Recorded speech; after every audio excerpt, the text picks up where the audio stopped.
EVM से सर्वाधिक मतदान हुआ वो हुआ कुशलगढ़ विधानसभा क्षेत्र पर 88.13%। तो ईवीएम से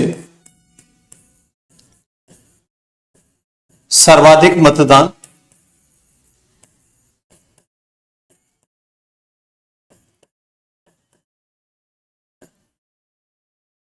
कुशलगढ़ विधानसभा क्षेत्र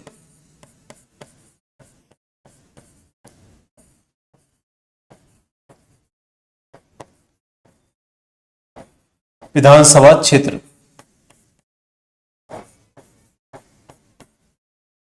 88.13%। ईवीएम से सर्वाधिक मतदान हुआ। ईवीएम से सबसे कम मतदान हुआ वो हुआ आहोर विधानसभा क्षेत्र पर 61.24%। ईवीएम से सबसे कम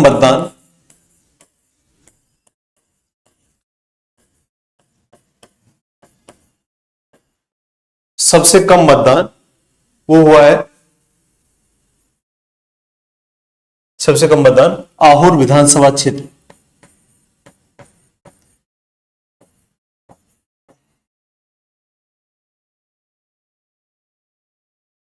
आहोर विधानसभा क्षेत्र 61.24%। सबसे कम मतदान आहोर विधानसभा क्षेत्र जो जालौर में है, और यहां पर सबसे कम ईवीएम से मतदान हुआ है कुशलगढ़ बांसवाड़ा में है। 61.24% मतदान हुआ है आहोर विधानसभा क्षेत्र पर। अब हम बात करते हैं नेक्स्ट, सर्वाधिक महिला मतदान हुआ है पोखरण विधानसभा क्षेत्र पर।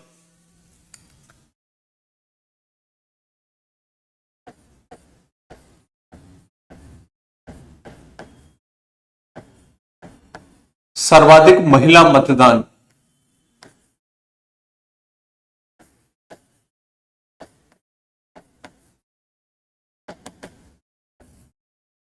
महिला मतदान हुआ है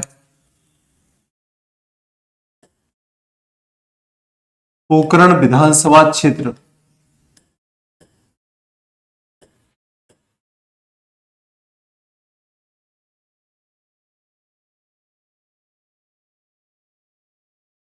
%88.23%।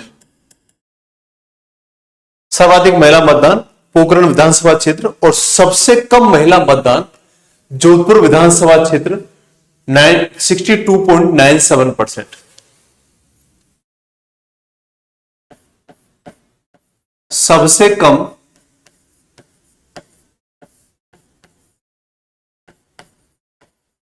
महिला मतदान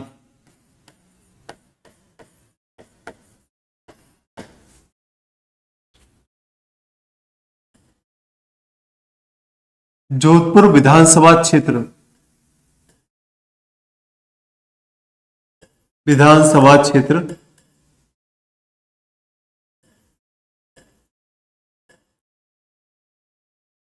62.97%। क्लियर है। अब बात करते हैं सर्वाधिक ग्रामीण मतदान हुआ है वो हुआ है बांसवाड़ा जिले में 84.32%। सर्वाधिक ग्रामीण मतदान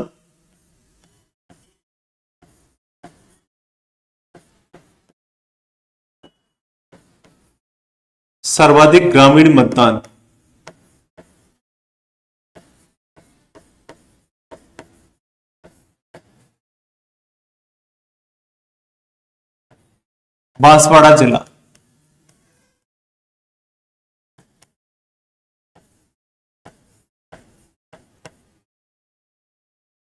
84.32%। सर्वाधिक शहरी मतदान या नगरीय मतदान जो हुआ है वो हुआ है हनुमानगढ़ जिले में 76.65%।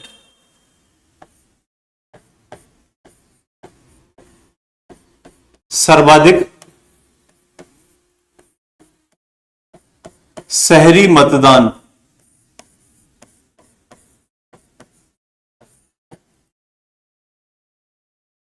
हनुमानगढ़ जिला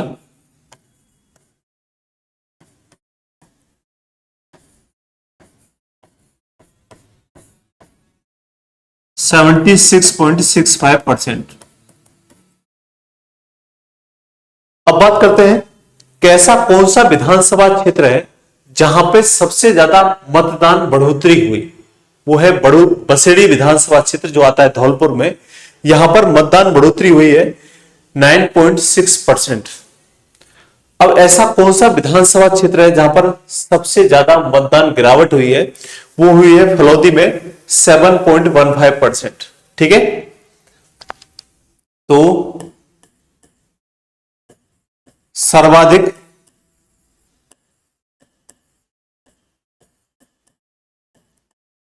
मतदान बढ़ोतरी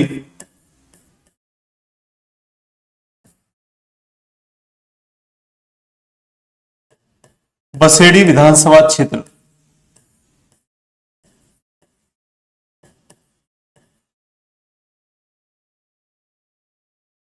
बसेड़ी विधानसभा क्षेत्र 9.6%। सर्वाधिक मतदान गिरावट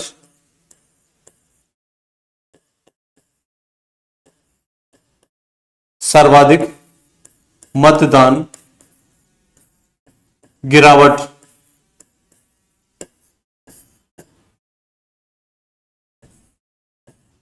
फलौदी विधानसभा क्षेत्र।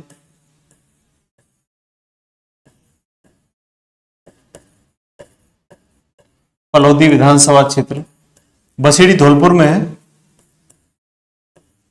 फलौदी जोधपुर में है 7.15%। तो सर्वाधिक मतदान गिरावट हुई है कहां पे, फलौदी विधानसभा क्षेत्र में। और सबसे ज्यादा मतदान बढ़ोतरी हुई है वो हुई है बसेड़ी विधानसभा क्षेत्र में। अब हम बात करते हैं इस विधानसभा चुनाव में नोटा के लिए जो मत प्रतिशत रहा है वो रहा है 0.9।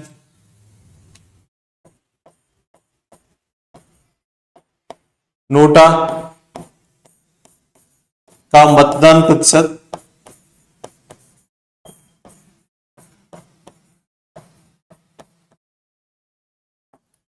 हो रहा है 0.96%।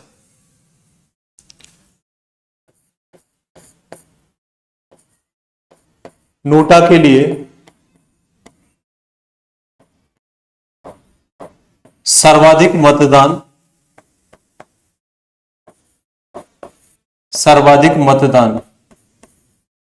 किस विधानसभा क्षेत्र पर हुआ, तो झाड़ोल विधानसभा क्षेत्र उदयपुर। झाड़ोल विधानसभा क्षेत्र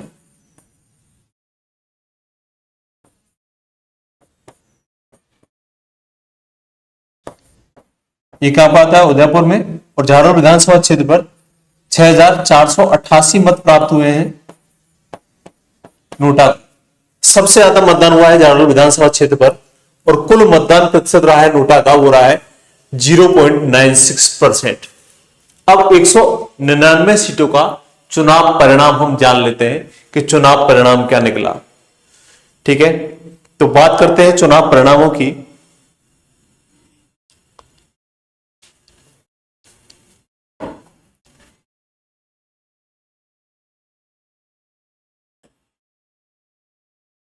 चुनाव परिणाम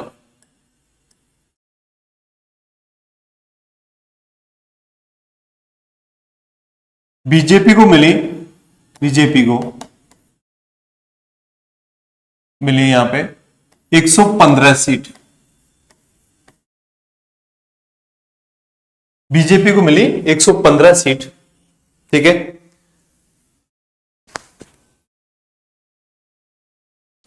कांग्रेस को मिली 69 सीट। 69 सीट।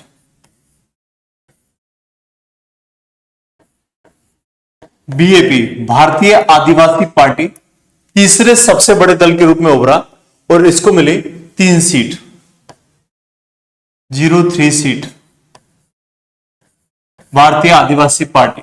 ठीक है, चौथा सबसे बड़ा दल है BSP Bahujan Samajwadi party Bahujan Samajwadi party को मिली 2 सीट। ठीक है, इसके बाद में आरएलपी, राष्ट्रीय लोकतांत्रिक पार्टी, जिसके प्रमुख हैं हनुमान बेनीवाल, इसको मिली 1 सीट। फिर है आरएलडी, राष्ट्रीय लोकदल, राष्ट्रीय लोकदल को मिली 1 सीट। भरतपुर की जो सीट थी, भरतपुर शहर की जो सीट थी, भरतपुर शहर की सीट को कांग्रेस, भरतपुर शहर की सीट पर कांग्रेस ने अपना प्रत्याशी ही खड़ा नहीं किया। उस सीट पर में जो प्रत्याशी खड़े थे वो आरएलडी के थे, राष्ट्रीय लोकदल के थे, जिसके अध्यक्ष हैं या सुप्रीम जो है या उसके कह सकते हैं उस पार्टी के जो प्रमुख हैं वो हैं जयंत चौधरी। कौन है? जयंत चौधरी। तो जयंत चौधरी वाली इस पार्टी के 1 सीट प्राप्त हुई, वो भी भरतपुर शहर से। सुभाष गर्ग वहां से विधायक बने। क्लियर है? इसके बाद में आरएलडी को 1 सीट और निर्दलीय सदस्यों की संख्या थी 8। निर्दलीय 8 सीटों पर जीत हासिल की। तो कुल 199 सीटों पर चुनावों के नतीजे आए। क्लियर है? तो यह चुनाव परिणाम निकला। इस विधानसभा चुनाव में महिला सदस्यों की संख्या थी 20, जिनमें 9 महिला सदस्य बीजेपी से, 9 महिला सदस्य कांग्रेस से और 2 महिला सदस्य निर्दलीय थी। ठीक है, जिनमें बाड़मेर सीट से प्रियंका चौधरी और बयाना भरतपुर सीट से रितु बनावत। ठीक है,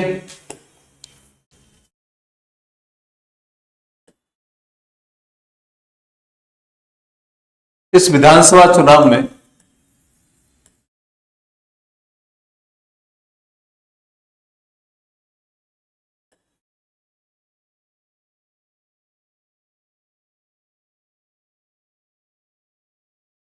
महिला सदस्यों की संख्या वर्तमान में 21 है, ध्यान रखना। 8 कांग्रेस से, 9 कांग्रेस से, 10 बीजेपी से और 2 निर्दलीय महिला विधायक हैं। वर्तमान में 21 महिला विधायक हैं। ठीक है, लेकिन उस समय जब जीती थी तो 20 महिला सदस्य थी। महिला सदस्य 20 थी, जिनमें हम पढ़ेंगे वर्तमान का भी 9 बीजेपी से,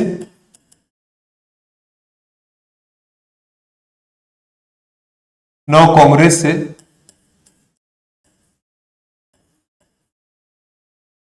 और 2 निर्दलीय महिला विधायक थी।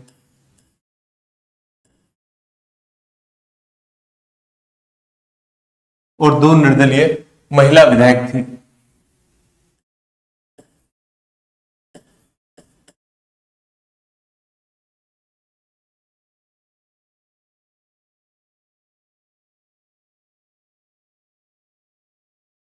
नंबर 1 प्रियंका चौधरी,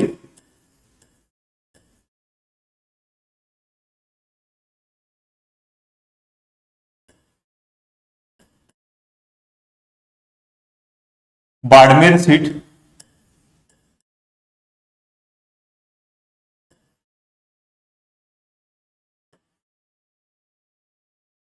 रितु बनावत,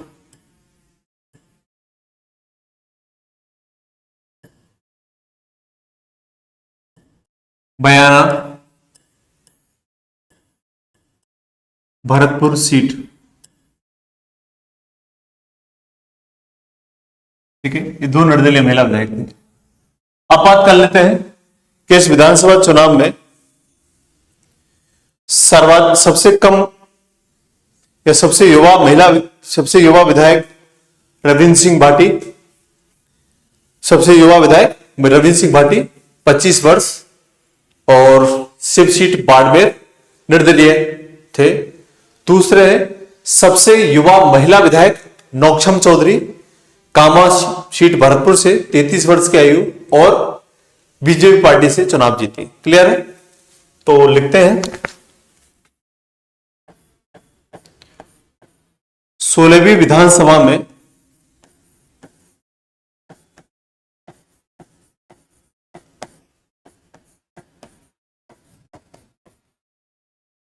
सबसे युवा विधायक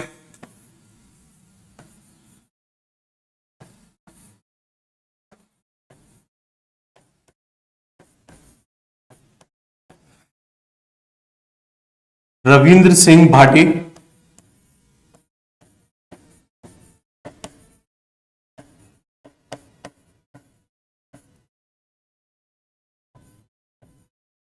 पच्चीस वर्ष।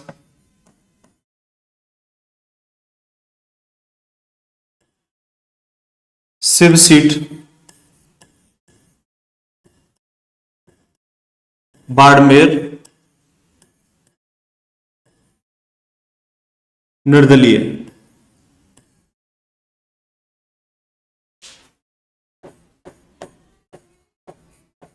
सबसे युवा महिला विधायक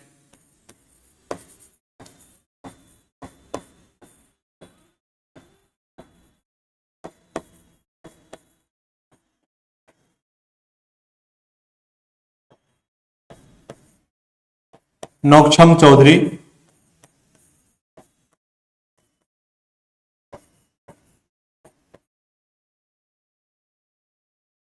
33 वर्ष।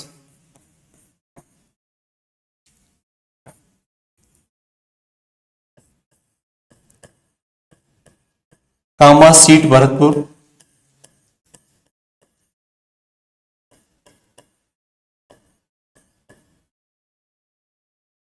बीजेपी।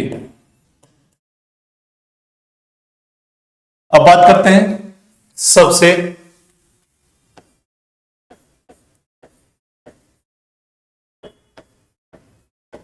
सबसे बुजुर्ग विधायक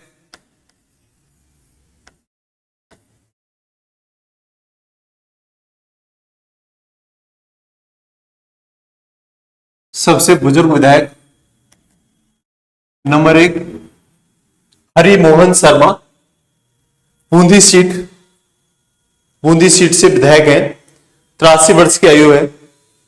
ठीक है। और दूसरे हैं दीपचंद खैरिया।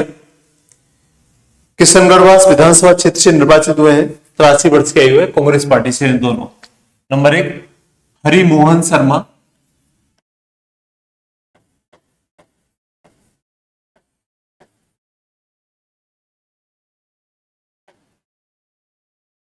तिरासी वर्ष।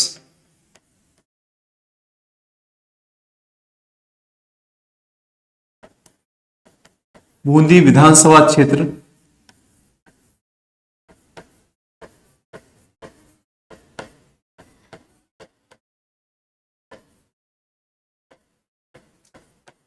कांग्रेस। नंबर 2 दीपचंद खैरिया।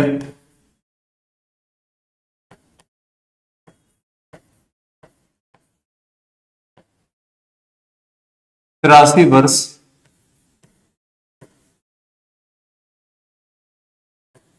किशनगढ़ वास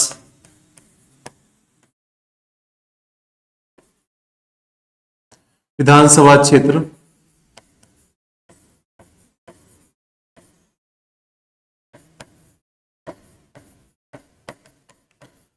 कांग्रेस। अब बात कर लेते हैं सर्वाधिक मतों से विजयी।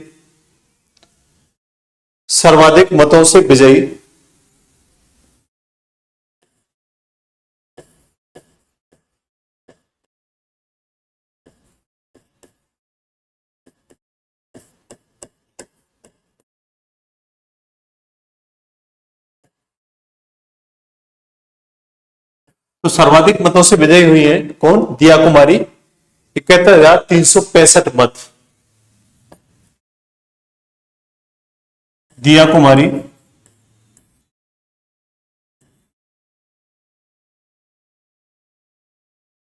71,365 मत। विद्याधर नगर सीट जयपुर।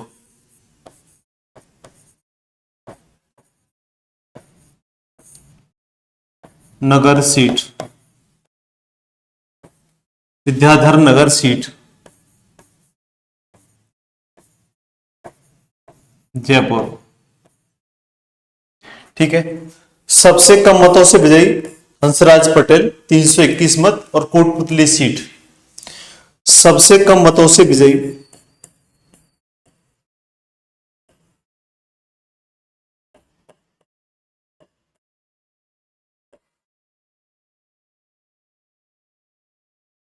सबसे कम मतों से विजयी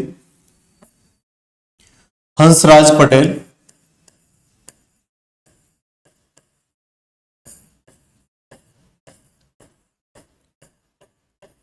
321 मत। कोटपुतली सीट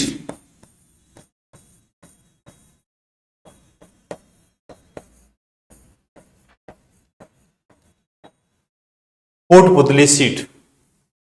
क्लियर है यहां तक? इस विधानसभा चुनाव में पहली बार जो विधायक चुनकर आए हैं वो 32 विधायक, सॉरी 72 विधायक ऐसे हैं जो पहली बार चुनकर आए हैं।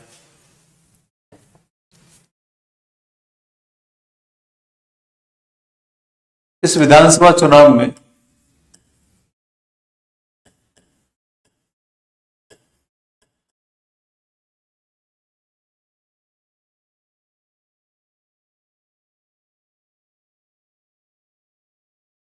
सेवेंटी टू विधायक ऐसे हैं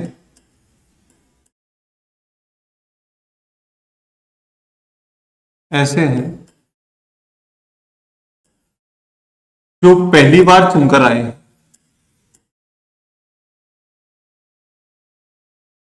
पहली बार चुनकर आए हैं।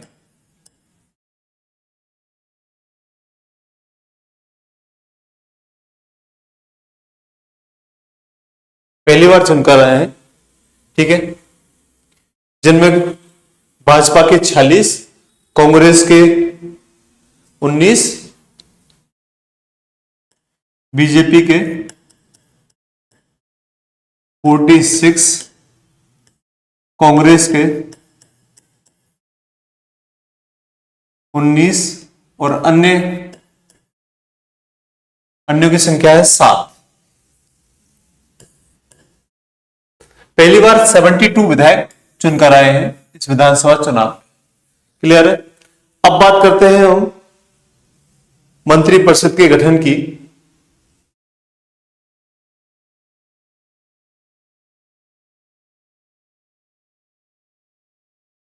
तो 15 दिसंबर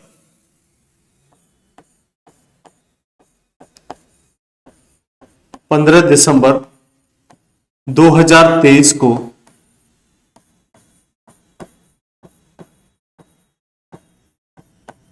राज्यपाल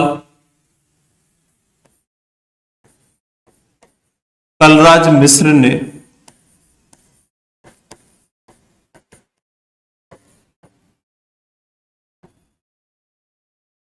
मुख्यमंत्री और उप मुख्यमंत्रियों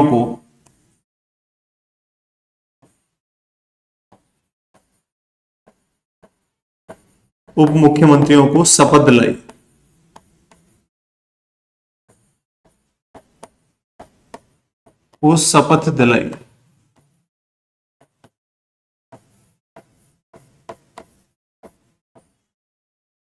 तो मुख्यमंत्री बने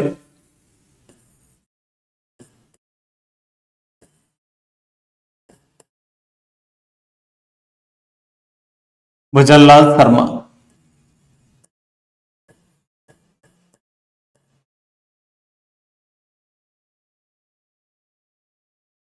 ये व्यक्तिगत रूप से राजस्थान के 14वें मुख्यमंत्री बने। 14वें मुख्यमंत्री। ये राजस्थान के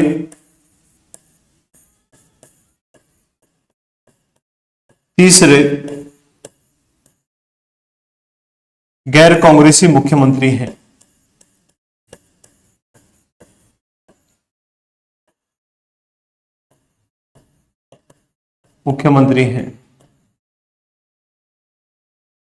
और उप मुख्यमंत्री दो बने गए उप मुख्यमंत्री।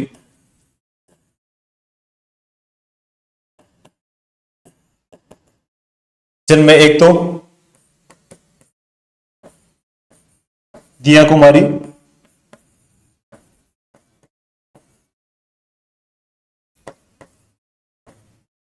राजस्थान की दूसरी महिला उप मुख्यमंत्री।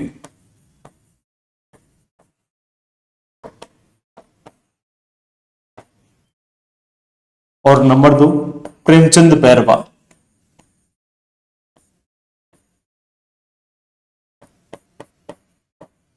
प्रेमचंद बैरवा 2 उप मुख्यमंत्री बनाए गए और मुख्यमंत्री बने 14वें भजनलाल शर्मा। ठीक है। 16वीं विधानसभा की जो बैठकें शुरू हुई वो हुई 20 दिसंबर 2023 से विधानसभा सत्र शुरू हुआ। 16वीं विधानसभा का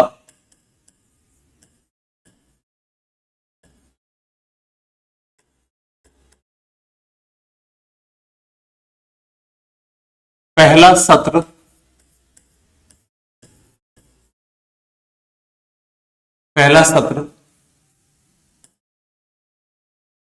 20 दिसंबर 2023 से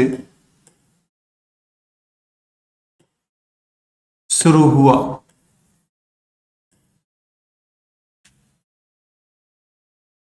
और इस विधानसभा सत्र जब शुरू हुआ तो प्रोटेम स्पीकर बनाए गए कालीचरण सर्राफ।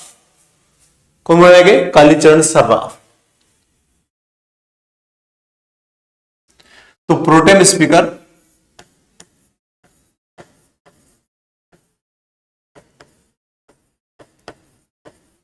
स्पीकर बनाए गए कालीचरण सर्राफ।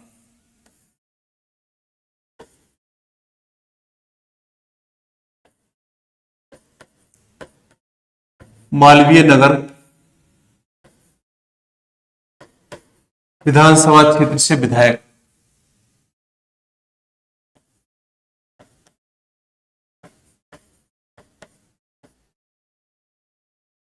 विधानसभा क्षेत्र से निर्वाचित।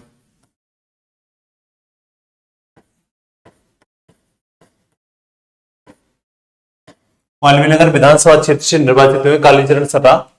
अब प्रोटेम स्पीकर तो बन गए कालीचरण सर्राफ, लेकिन सहायक प्रोटेम स्पीकर बनाया गया 3 व्यक्तियों को। सहायक pro tem speaker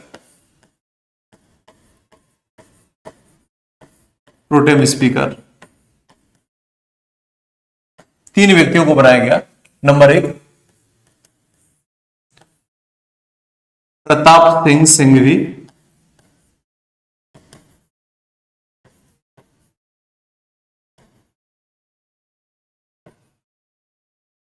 number 2 Dayaram Parmar.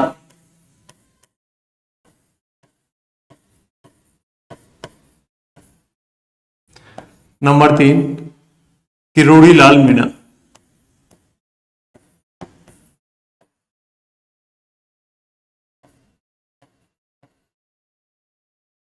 Kirori Lal Meena 21 दिसंबर 2023 को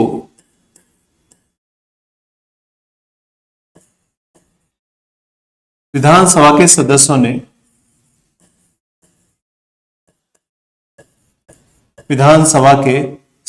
ने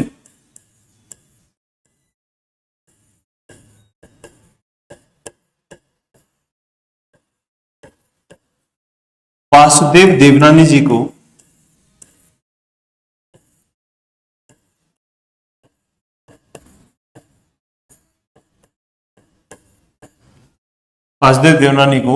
सर्वसम्मति से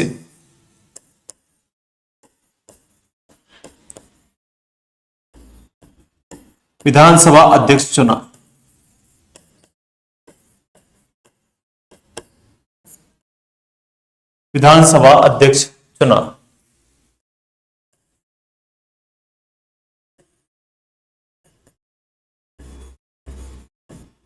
सर्वसम्मति से विधानसभा अध्यक्ष चुना। और ये राजस्थान के 18वें विधानसभा अध्यक्ष बने। 18वें विधानसभा अध्यक्ष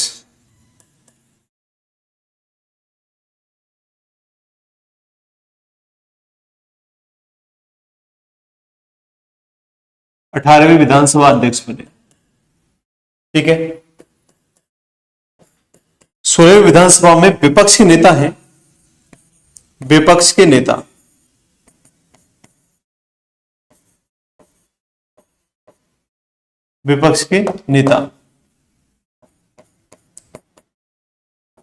टीकाराम जूली।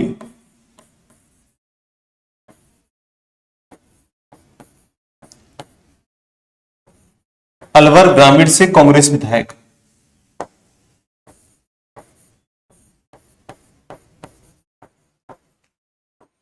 अलवर ग्रामीण से कांग्रेस विधायक।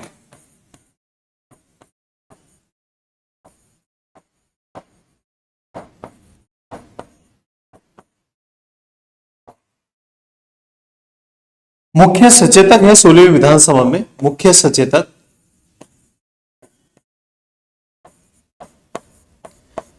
सचेतक बनाया गया जोगेश्वर गर्ग को। जोगेश्वर गर्ग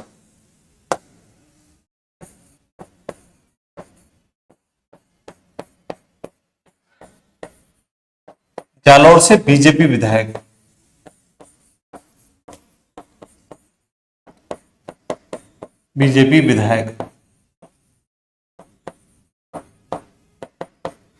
अब थोड़ा सा ध्यान से समझना कि मुख्य सचेतक का काम क्या होता है। तो मुख्य सचेतक का काम होता है कि विधानसभा की जितनी भी सूचनाएं हैं, जितनी भी जानकारियां हैं कि विधानसभा या विधानमंडल का सत्र कब से शुरू होगा, विधानसभा में कौन कौन से विधेयक पेश किए जाएंगे, विधानसभा की क्या सूचना क्या रहेगी, किन विधेयकों पर कितना टाइम मिलेगा चर्चा के लिए, इस सब की सूचना विधानसभा के सदस्यों तक पहुंचाता है मुख्य सचेतक। ये किसका काम है? मुख्य सचेतक का काम है। और मुख्य सचेतक कौन है वर्तमान में? वो है जालौर से बीजेपी विधायक जोगेश्वर गर्ग। तो ये तो रही विधानसभा के चुनावों की बात में। हालांकि ध्यान रखना 30 दिसंबर 2023 को राजस्थान की मंत्रिपरिषद के द्वारा, राजस्थान की मंत्रिपरिषद का गठन हुआ, मंत्रिपरिषद का गठन हुआ तथा सभी मंत्रियों ने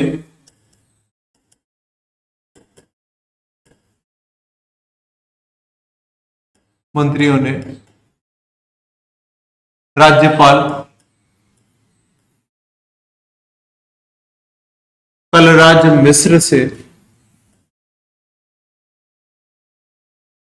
मिश्र से शपथ ली।